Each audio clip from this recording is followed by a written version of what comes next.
Two women, both 64. Same small pearl earrings. One says they make her look finished. The other says that same pair ages her. Both wear a bob. Both are looking at the same jawline. And they're both right. Not one of them is wrong about her own face. And the reason has nothing to do with the earrings. There's no earring police here. And every before and after you'll see is the same woman, same light, same face. Only the earrings change. Welcome back. I'm not a jeweler. I've just stood in front of a mirror for a lot of years, the way you have. And here's what I kept missing. Your hair ends somewhere. Your earrings end somewhere. On a bob, those two places sit close enough that most people read them as one line across your jaw. That's it. That's the whole video. Once you can see where those two endings fall, you can judge every pair in the box you stopped opening, including the ones I never show you. Stand in front of a mirror tonight and find one thing. The exact place your hair stops. Not the style. The stop. Do you know where yours is? Most women don't. Chin. Just under the chin. Along the jaw. Your stylist decided that. You probably never chose it out loud. And it moved. That's the part nobody mentions, and I'll come back to it. Because it's why the pair you've worn for 20 years suddenly feels wrong. Now your earrings. They have a stop too. The lowest point, where they end. When those two stops land near each other, something happens that has nothing to do with taste. They stop reading as two things. They read as one line, straight across your jaw. You've seen this without naming it. A woman walks into a room, and you can't say what's different. Her jaw just reads heavier than you remember. She hasn't changed.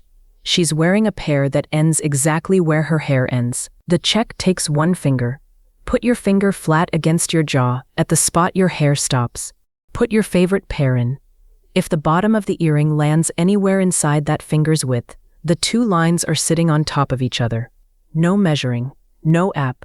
One finger, one mirror, tonight, and start with the pair you reach for without thinking. Because that's the one doing the most work on your face. It's also why our two women disagree. The two pairs most likely to fail that test are almost certainly sitting in your box right now. So let's name them. The overlap is first, and it isn't a shape at all. It's a coincidence. Your earring's lowest point and your hair's lowest point land in the same place, and the two lines fuse. And I want to be careful here, because there's a run of videos this month telling you long earrings are wrong. They aren't. Take that identical pair, put it on a woman whose bob stops higher up the jaw, and it's lovely. Nothing about the earring changed. The overlap did. The second one is the drag. This is about weight, not length.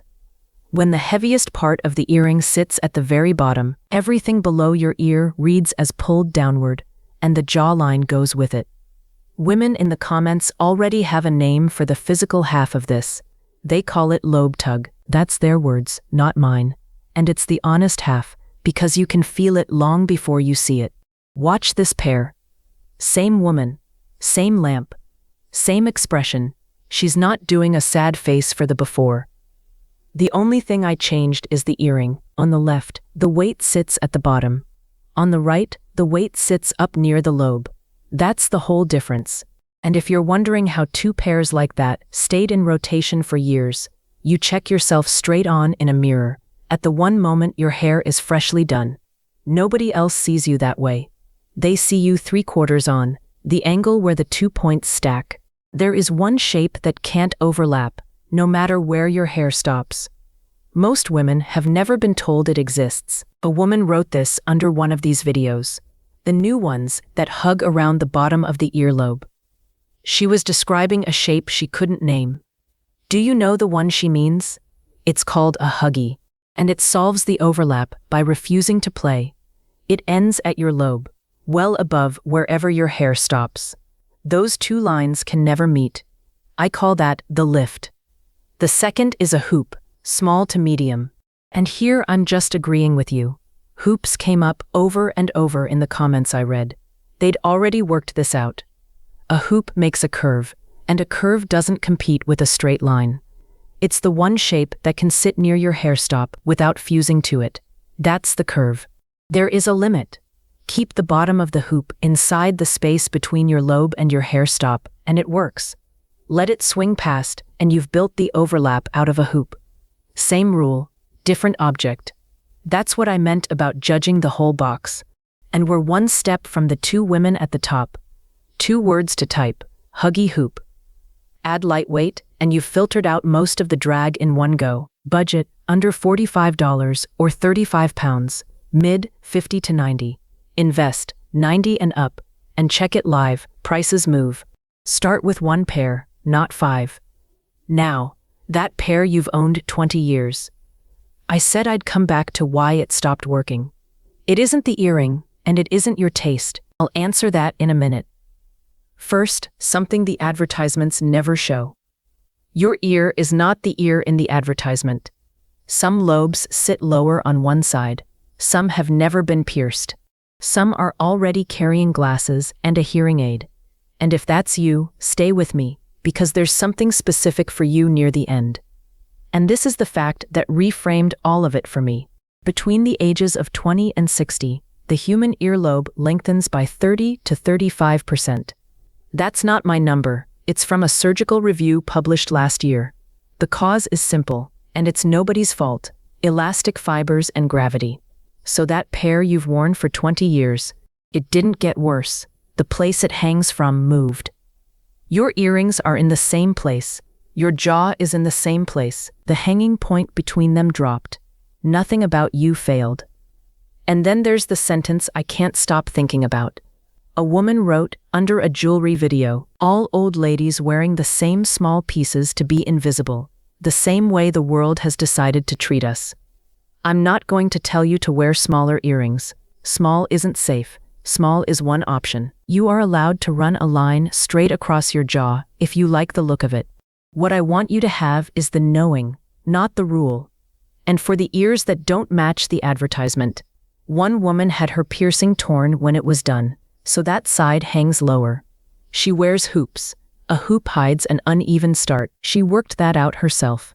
I'm just repeating it. Never pierced?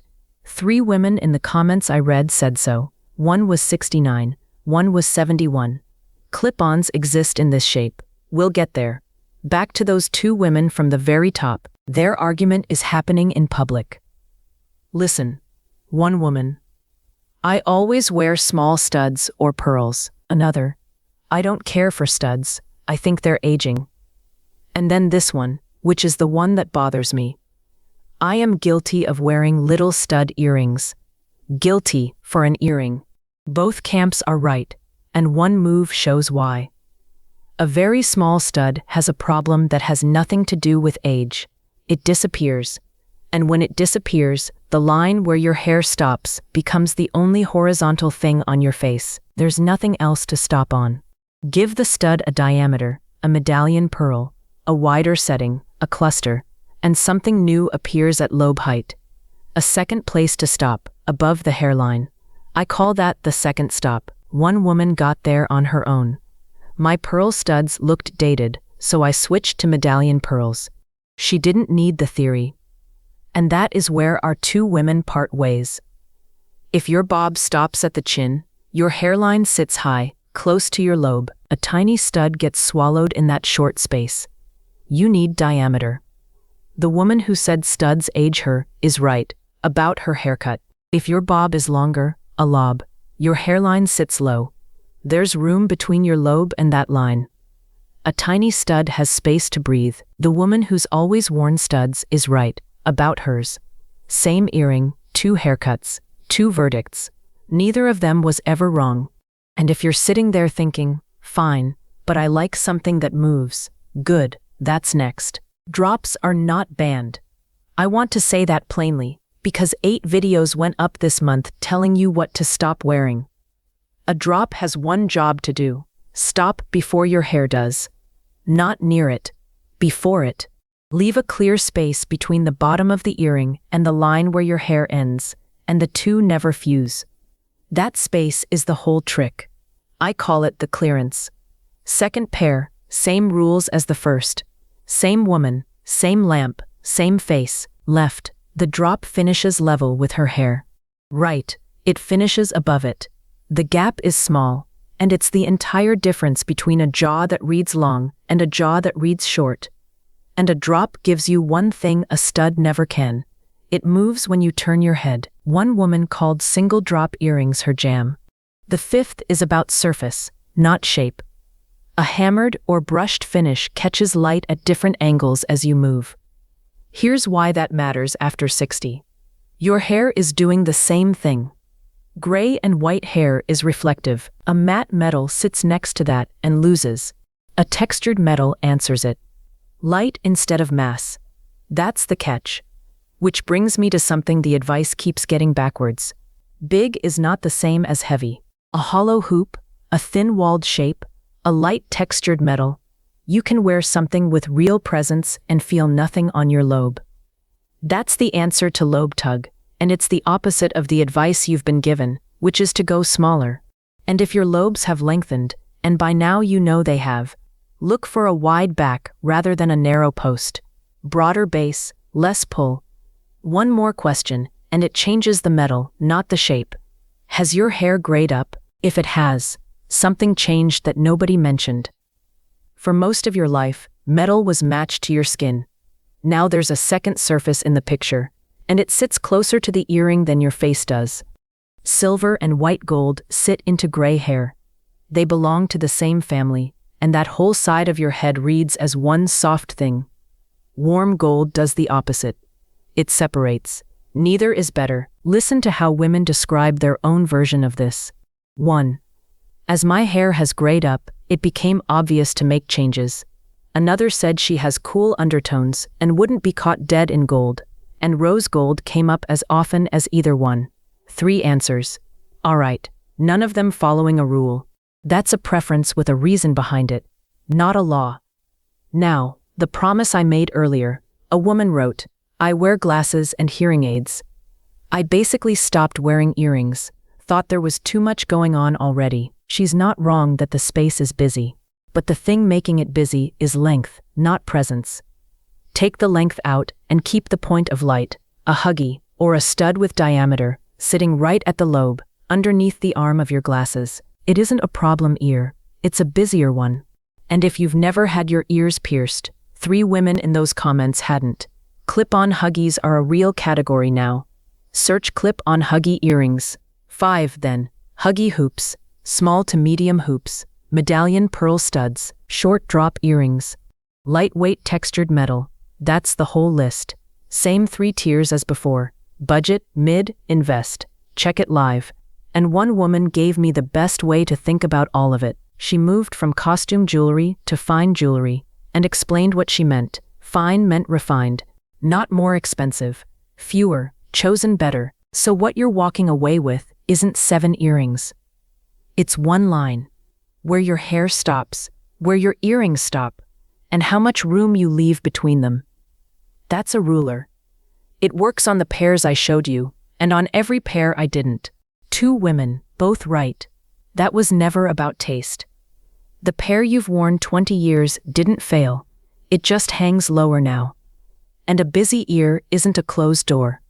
One thing tonight, one finger, one mirror, and the pair you reach for without thinking. You'll know before you've finished looking whether those 2 lines are stacked. And then it's your call, because that's what a signature piece actually is, not the safest earring in the box, the one you chose on purpose. If a pair surprises you, come tell me which one.